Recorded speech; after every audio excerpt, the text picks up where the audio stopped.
प्रश्न विचारला रवींद्र चव्हाण यांना, तुम्ही डोंबिवलीचे आमदार आहात, वैद्यकीय शिष्यमंत्री होते, काय केलं दवाखान्यात? ते भुंकणारे कुत्रे काय करतात, ट्रोल करतात. तुम्ही काय केलं? तुम्ही तो हॉस्पिटल दिला कोविडमध्ये, म्हणे 10 लाख भाडा घेतला. कोणाला काय माहीत नाही काय घटना झालेली त्यावेळेस. कोविड स्वतःच्या नातेवाईकाच्या आईबाबाच्या मैतावर पण जात नव्हते. एवढे गैरसमज होते. अशा वेळेस मला मी आयुक्तांना फोन केला. हे का सांगतो तुम्हाला, परत कोणी बोलले की त्यांच्या थोबाडावर आपटून देते. हॉस्पिटल द्यायची दानत मी दाखवली. आणि यांचा दादा कोकणात त्या आईन्स्टाईनसारखी दाढी वाढवून बसलेला. हा फरक आहे त्यांच्यात आणि आपल्यात. ते गवंडी घालतात तसे हँडग्लोव्ह घालून फिरायचं. आणि हे आपल्याला सांगणार 10 लाखासाठी मी हे केलं. करोडो लाखो रुपये खर्च केले. किती आपल्या सहकार्याने सगळे किट वाटले असेल का? केलेली मदत बोलून दाखवायची नसते, परंतु या अंधभक्तांना दाखवायची, म्हणून आपण बोलतोय.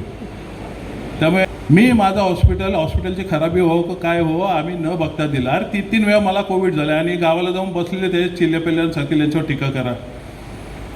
त्यामुळे अशा गोष्टींना त्याच पद्धतीने उत्तरं द्या. परंतु आपल्या डोंबिवली शहराचा राजकीय वातावरण असा नव्हता. हे यांना आता खूप वाटते ना की आम्ही सगळ्यात भारी, मग टीका केली तर हे करू ते करू. एका लिमिटच्या पुढे सहन करा, उत्तर द्या. आणि त्याच्या पुढे माहोल खराब होईल असं काही करू पण नका, कारण आपल्याला खूप कामं आहेत. याविषयी मला एवढं विस्तृत बोलायची आवश्यकता नव्हती, परंतु सगळेच आता भेटलेत. मला खूप फोन आले, दादा याला असं करू का तसं करू का. शांत, त्यांना जे पाहिजे ते करायची काय आवश्यकता नाही. ते मुद्द्यावर बोलले का? अजूनही बोलले नाही की त्या दवाखान्यासाठी रवींद्र चव्हाणांनी काय केलं.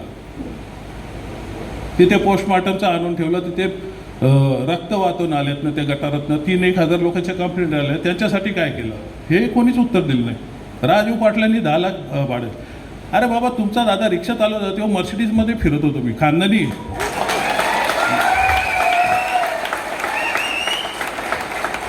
आत्ता टेंडरच्या पैशातनं पैसे कमवलेत आणि गाड्या घोड्या दाखवून जर माझ कोणी दाखवत असेल तर मी तरी ऐकून घेणार नाही आहे, कारण मी त्यातला नाही आहे.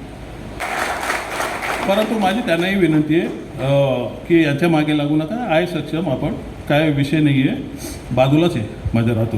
त्यामुळे तुम्हाला जास्त काय मेहनत करायची गरज नाही आहे. माझं म्हणणं एवढंच आहे, एक चांगला माहोल आहे डोंबिवली शहरात. एकत्र आणायचे आपण डोंबिवली शहरात. आम्ही तुमच्याबरोबर नसलो कमळाबरोबर, तरी पण कमळ याच्याबरोबर आहे, धनुष्यवानाबरोबर. आणि एकत्र कुठेतरी काम करतो. 4 चांगल्या गोष्टी घेऊन या, एकत्र बसून चांगली कामं करूया. कोण नाही बोलणार आहे.